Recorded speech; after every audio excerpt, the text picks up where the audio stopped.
छत्तीसगढ़ में 14 नवंबर से धान खरीदी की शुरुआत हो चुकी है। धान खरीदी हमेशा से छत्तीसगढ़ के लिए बड़ा मुद्दा रहा है। छत्तीसगढ़ में विष्णुदेव साय की सरकार धान खरीदी का दावा तो कर रही है, लेकिन विपक्ष ने धान खरीदी की व्यवस्थाओं पर ही प्रश्न चिन्ह खड़े कर दिए हैं, जिससे सूबे में फिर से सियासी हलचल तेज हो गई है। देखिए रिपोर्ट। में धान खरीदी को लेकर विपक्ष चाहे जो हो हमेशा ही सरकार की व्यवस्थाओं पर सवाल खड़े करता है। इस बार बीजेपी मोदी की गारंटी के तहत धान खरीदी को महाअभियान के रूप में मना रही है, तो विपक्ष में बैठी कांग्रेस इसे सरकार की वादा खिलाफी बता रही है। नेता प्रतिपक्ष डॉक्टर चरणदास महंत का कहना है कि कई जगह प्रति एकड़ 21 क्विंटल धान की खरीदी नहीं हो पा रही है, तो कहीं केवल धान की एमएसपी राशि ही दी जा रही है, यानी सरकार किसानों को किए अपने दोनों वादों से पीछे हट चुकी है। ये उनका वादा क्रमांक 1 था मोदी की गारंटी का, और ये मैं बता रहा हूँ दूसरा, ये आदिवासी क्षेत्र पाली गया था, पाली क्षेत्र का, उसमें हर गांव की आनावारी है और उसमें कहीं 7 क्विंटल है, कहीं 8 क्विंटल है, कहीं 10 क्विंटल है, कहीं 13 क्विंटल है। यानी उन्होंने ये व्यवस्था बना ली है कि कैसे 21 क्विंटल ना खरीदी जाए। गारंटी देने वाले सरकार से, विष्णुदेव की सरकार से पूछना चाहता हूं, जब आपने 21 क्विंटल 3100 रुपए के भाव में खरीदने का वादा किया है, तो आज सिर्फ एमएसपी के पैसे देने के वादा क्यों कर रहे हैं? वो पैसे एक पैसे देंगे, बाद में देंगे, नहीं देंगे, इसका कोई अभी तक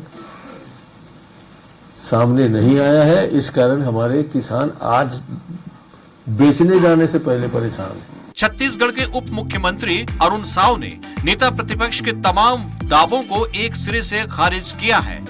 उनका कहना है कि राज्य में 14 नवंबर से धान खरीदी शुरू हो चुकी है। प्रदेश में मोदी की गारंटी के तहत 3100 रुपए समर्थन मूल्य से प्रति एकड़ 21 क्विंटल धान की खरीदी हो रही है। सरकार ने इस साल 160 लाख मीट्रिक टन धान खरीदी का लक्ष्य रखा है। अब तक 3 लाख टन धान की खरीदी हो चुकी है। किसानों को बैंक लिंकिंग व्यवस्था के तहत 502.53 करोड़ रुपए का भुगतान हो चुका है। राज्य में इस साल 27.68 लाख किसानों ने पंजीयन कराया है, जिसमें 1.42 लाख नए किसान शामिल हैं, जबकि पिछले साल छत्तीसगढ़ सरकार ने 144.92 लाख मीट्रिक टन धान खरीदा था। उप मुख्यमंत्री का कहना है कि यह कांग्रेस की सरकार नहीं है जिसने किसानों को ठगा, लूटा और धोखा दिया। बीजेपी चाहे राज्य में हो या केंद्र में, जब कभी सत्ता में आई है, हमेशा से ही किसानों की तरक्की और बेहतरी के लिए काम किया है। बेबुनियाद बात है।